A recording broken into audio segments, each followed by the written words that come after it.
All right, welcome. This is episode 2 of Breaking Bags, and what we have today is the T-39 in Saberliner by RVHP. Now, RVHP is a limited run resin production. I bought this a few years ago. They're out of the Czech Republic. This particular kit's a 1:72 scale kit. Even though they're limited run, I do believe you're still able to get these on eBay and a couple of other spots, because part of their limited run is I think they actually rerun them, which is how I got my hands on another one that we'll take a look at later, is their conversion for an RF8 Crusader. And there's nobody that makes a 1/48 scale RF8 Crusader in injection molding, and they give a resin conversion. So we'll do that one later, but right now we're looking at the T-39 in Saberliner. It comes in a very simple box with a couple of stickers applied to it for the labeling. And this is from 2 different squadrons, one at Point Mugu and one at NAS Pensacola. Both of them actually same squadron, different locations, VT-86. Now I really wanted to do one of these because these are some of the unsung heroes, if you will, of naval aviation training. They do a lot of navigator training inside of these aircraft, and for years these are the types of planes that flew around Pensacola that unless you actually flew on them, nobody really gave much of a care about them. Now, the other interesting thing about the Saberliner is that the wings are the same that are on an F-86, and so some of your landing gear are that way as well. The body is what was changed, but basically the wings were the same as an F-86 Saber. So yeah, it's a North American product. So what do you have when you get in here? You have a couple of bags of resin. And I'll be honest with you, I'm not going to break these bags because some of these are very small pieces, and if we lose, I'm not going to break all the bags. I mean, the program is called Breaking Bags, right? So we have to break some of the bags, but some of these smaller pieces here, I am going to let us look at through the bag, and that way we won't lose these when we're ready to build the plane. So they come, kind of like, sometimes you get to like IKEA or some of this put together furniture. They'll have the screws in separate plastic bags. That's kind of how it is here. Is these are plastic bags with, a little trim, if you will, between them. They have a vacuform canopy, which is an interesting challenge in itself. And just some small decals, but we'll get to those in a minute. Let's take a look at the instructions first. The instructions are very limited instructions. One sheet. Here's how you put it together. Pretty simple. So this is going to be for a more advanced modeler that knows how to deal with resin, number one, and they could probably intuitively figure out how to build the kit. That's your instructions. There's nothing wrong with that. I mean, it shows you what you need to see. But again, this is not going to be for your 10-year-old kid who is wanting to start out in modeling and whatnot. And it's not going to be for your brand new modelers coming back to the modeling, like a lot of people have after COVID. But you can see the different, clearly see the different pieces here. I was talking about the F-86. That's the same air brake that's on the F-86 as on the T-39. So yes, one simple sheet for instructions. Now the painting, though, totally different subject. In fact, this is a very nice sheet that's both sides, so you get 2 different options. One is a Marines jet from Point Mugu, and the other one is a Navy jet from Pensacola, both same squadron. And I'm just curious. Let's do this. It's a 1:72 scale jet, and that and that are 1:72 scale, or pretty close. These are not, but that's how big your jet's going to be right there. Call outs in FS colors, or when it's not FS, polished silver, but you got the FS International Orange and Insignia Red. The red being on the air brakes, the orange being flying surfaces and around the nose. You got your FS for your black. Airframe is white, and then it talks down here that the wheels, landing gears, wheel wells, and air and speed brake interior white. So there you go. Simple stuff. Let's look at the decals. Again, I mean, when you look at it, there's not much to it, even on the real plane anyway. So it's got some nice decals here. You got your jet intake. These are, you know, you can read these. You can see it says jet intake, danger. So this isn't just crammed together. The rescue, you can read that. Beware of blast, T-39. So these are well done and well within register. And I'm grabbing my optivisor here because I want to see even to the next level. Sure enough, you can't see it on here, but this little black thing right here, which is part of the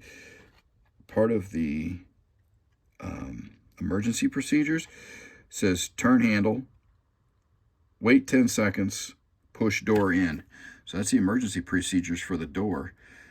Beware of blast. So that little bitty thing right there is readable under the optivisor.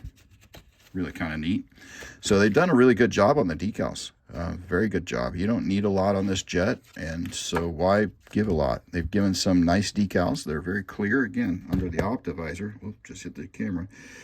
Under the optivisor, I can see that the artificial horizon has blue and white in it, and very clearly, and other items there as well. So good stuff.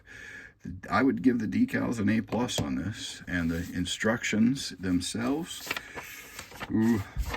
probably a C, but the markings instructions, that's an A+ as well. Of course, you can see that there as well, but A+ on that piece of it. Now, what about the kit? All right, I'm going to break bags. I am going to break bags on 2 pieces of this, maybe 3 pieces. In order for us to take a look at it. So I am going to break bag on the fuselage. So let's take a look at that. All right, very nicely done, relatively thick resin, which is good. That's good. You know, we're not looking at a vac form type of situation here, or a converted vac form. Now this plane, I've seen it up close, does not have a lot of panel lines on it. But things that are necessary are represented here fairly lightly, but represented. So you have your emergency exit around the window. You have your regular passenger door, and this piece right here actually comes down and open as well. You got some vents down here. You got your air brake, static area, or I'm sorry, that's the static area. So there's a couple little aerials, bumps there. Very, very well detailed, very nicely done. There is a small film, I guess you would call it, of resin that's behind each of these windows. Nothing more needed than just a very carefully, push them out.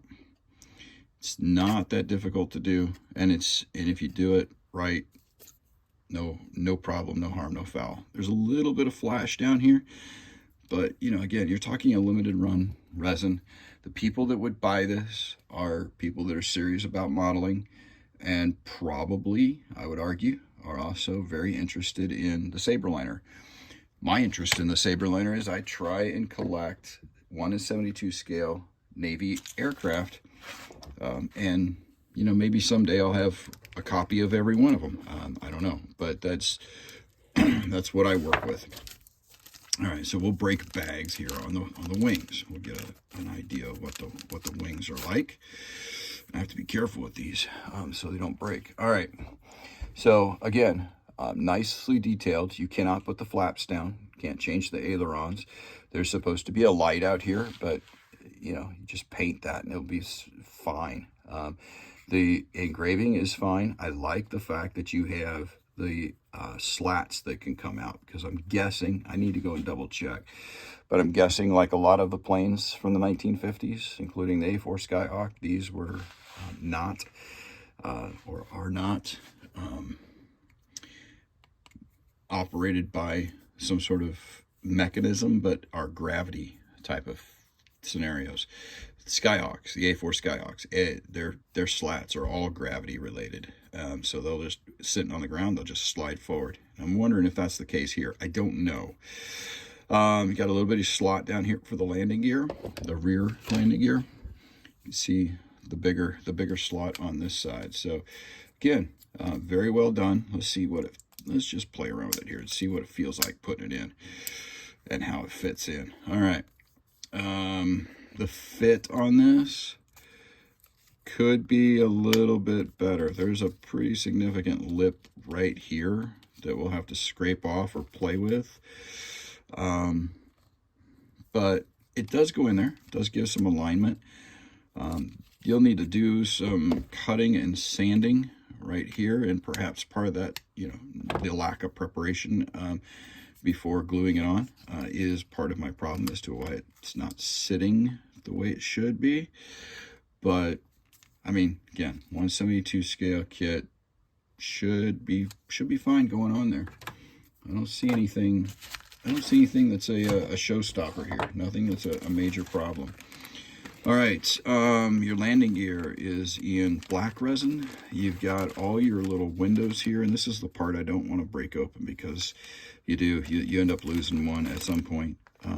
Looks like the nose piece here, I'm going to guess that's the nose, and then the next one over to is the tail, because the nose has lights in it. Here's your air brake scenario, so you can have open air brakes. There's a number of other little pieces. There's some cockpit area, there's your slats, number of different aerials and antennas. Interesting. Let me check something here. No, there's no room for slats or no room for flaps, but boy, those there look like flaps. Play around with that at some point. All right, here's where I will break, because these pieces are much larger and are easier to work with. All right, here's your engine. Very well detailed engine. A little bit of flash cleanup needs to happen here, but you could paint this and then you put the engine cover on, or the rear of the engine cover. There's a nice intake piece here. Maybe kind of hoping that there's a fan that you put inside there. Lots of vents. Well done there. Be careful when you take it off the block. There's a brace or a guide piece in there that will go into the side of the aircraft. So don't saw the block off straight off there. Saw it off the back. So engines look good. Let's see, what else do we have in here? A little bit of there's your cockpit, but again, you can't really see a lot in there anyway, and you are putting decals on, so not bad. Here's your tailpiece. Again, don't saw off too much, or you'll have a challenge here. But again, it's tailpiece. It's what you need, and that's about it. Pretty well detailed front landing gear. I'm very impressed on that one. There's a lot of little pieces up in there.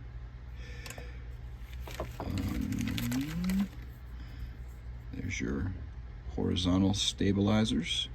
Yeah, little flash. Cleanup work needs to be done there. Here's your tires.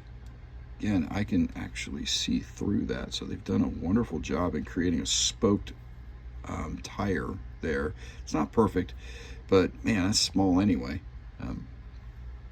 So they did a good job on that. And there's your seats. They've got seat belts on them. Again, this is going to be something you have to be really careful cutting the casting blocks off on. So there we go. This is the RVHP 1/72 scale T-39 Saberliner. It's been out for a few years. Oh, I did forget one piece. I know I showed it to you earlier, but I'll show it to you again. The canopy, or the glass, if you will, vacuform. Have to carefully trim around that, put it in there. But again, the RVHP 1/72 scale T-39 Saberliner. Bet you haven't seen one of those reviewed before. And that's the point of what we're doing here. Reviewing stuff you haven't seen before. All right, out.